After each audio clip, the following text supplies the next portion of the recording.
जय आसन सभी को। नाम शुभा रत्नेश है, रायपुर छत्तीसगढ़ से बिलोंग करती हूँ। मैं रत्नेश जी की वाइफ हूँ, जो हमारे नए साथी हैं।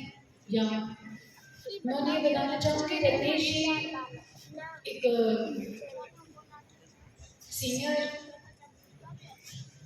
सीनियर कोर लीडर थे, सफायर के पिन पे थे।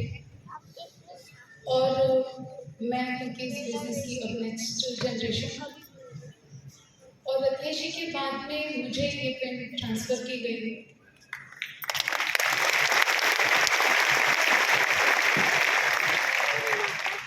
जब ये बिजनेस रत्नेश जी के जीवन में आया तो उनकी उम्र मात्र 21 साल थी।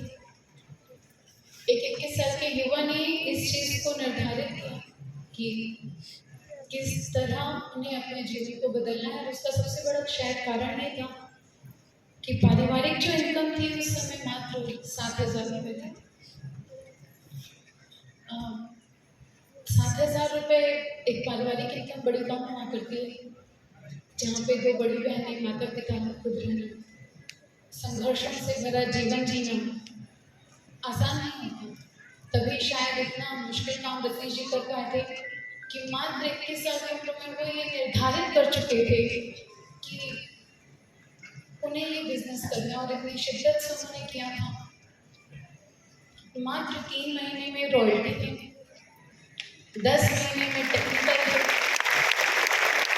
और 5 साल में स्टार भी करते। जितना प्राउड आप सबको ये सुनकर होता है, उससे कहीं ज़्यादा प्राउड मुझे बोलने में होता है कि उन्होंने ये सब अचीव किया इतनी कम उम्र में। कितने सिंसियर और कितनी डेडिकेशन के साथ उन्होंने काम किया होगा। कभी मैं सोचती हूँ तो लगता है इससे ज़्यादा मुश्किल और कोई काम नहीं था कि एक युवा जो इस चीज़ में अपना जीवन बिता सकते थे कि मेरी खेलने खाने की उम्र है, मैं भी बाकी युवाओं की तरह मौज मस्ती में अपना जीवन निकाल सकता हूँ। इतने बचपन से संघर्ष देखा हूँ, और ऐसा संघर्ष भी देखा हूँ कि जहाँ अगर मुझे दिवाली मनानी है तो ये ज़रूरी है कि मुझे अपने घर के बाहर एक पटाखे के स्टॉल लगाना पड़ेगा, और होली मनानी है तो ये ज़रूरी है कि मेरे घर के बाहर रंगों का मैं स्टॉल लगाऊं, ताकि मैं अपने घर में उस रंगों बचे हुए रंगों से खेलूं।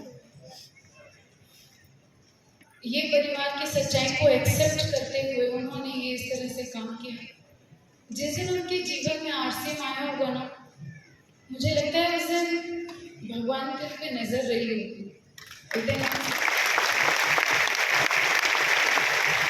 शायद सरस्वती माँ बैठी हुई जुबान पर, उसके बाद उन्होंने कभी पीछे मुड़कर नहीं देखा। रहवासी जगदलपुर के थे, एक बड़े छोटे से घर में रहा करते थे। मैं अगर रत्नेश जी का सबसे पहला ड्रीम आपको बताऊं तो आप सब यहाँ हंसेंगे। रत्नेश जी ने अपने इनकम के सबसे पहले चेक से वॉशिंग मशीन ली थी, क्योंकि उन्हें लगता था बाकी काम करना आसान है, पर ये जो मेरी जिम्मेदारी मेरे सिर पे है ना कि मुझे कपड़े धोने पड़ते हैं, ये मैं नहीं करूँगा। तो उन्होंने अपनी चेक से सबसे पहले अपने घर में वॉशिंग मशीन ली थी, जो इतने छोटे सपने के साथ चालू करे, और उसके बाद अगर वो जगदलपुर में सारे घर लिया, गाड़ी ली, बाइक्स ली, बड़े शौकीन थे। हर बार कुछ न कुछ चलता रहता था, क्योंकि दिमाग में सब करने के वहाँ ले लेने के बाद दिमाग में फिर खुरक आता है कि चलो थोड़ी सी उड़ान और भरी जाए। जगदलपुर में तो सब हो ही गए अपने, अब रायपुर में मैं आगे बढ़ूँ।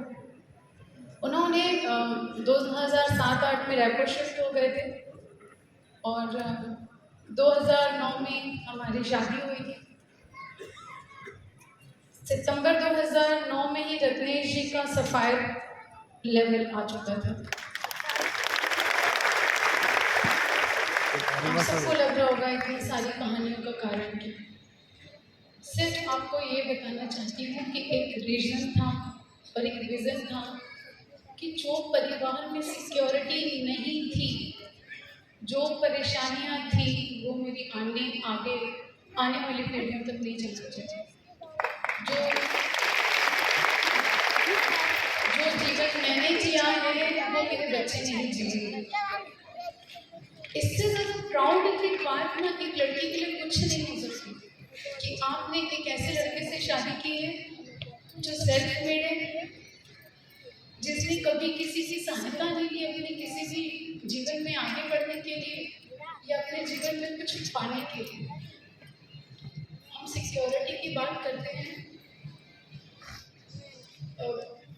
पिक्चर परफेक्ट बोलते हैं लाइफ, मैं उस लाइफ को जी रही हूँ। पिक्चर परफेक्ट लाइफ ये होती है ना, जब आजकल जो हम इंस्टाग्राम में देखते हैं लोग 2-3 मिनट के लिए खुश होकर फोटो खिंचा लिया करते हैं, बाद में बैक टू लाइफ होते हैं, पर हमारी लाइफ में ऐसा नहीं था। पिक्चर परफेक्ट नहीं थी, लाइफ भी परफेक्ट थी। दिसंबर 2023 के पहले दिन अगर किसी को ये लग रहा होगा कि रत्नेश जी बाहर थे कि एक्सीडेंटली हमारे साथ ये मिसहैपनिंग हुई है और उसमें उनका कोई दोष नहीं था, सिर्फ कार से उतर के कुछ चंद कदम आगे बढ़े थे।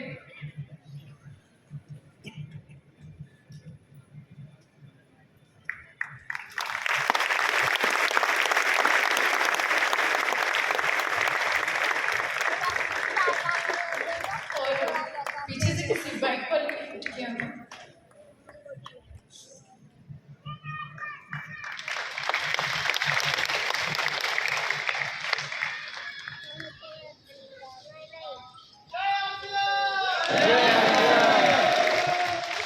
ये जो शब्द है वो बोलते हैं जय नरसिंह। शुरू में जब मैं इस परिवार में आई मुझे समझ नहीं आता था ये शब्द, क्यों लोग इतने बावले प्रयोग करते हैं। रत्नेश जी से बावला मुझे दुनिया में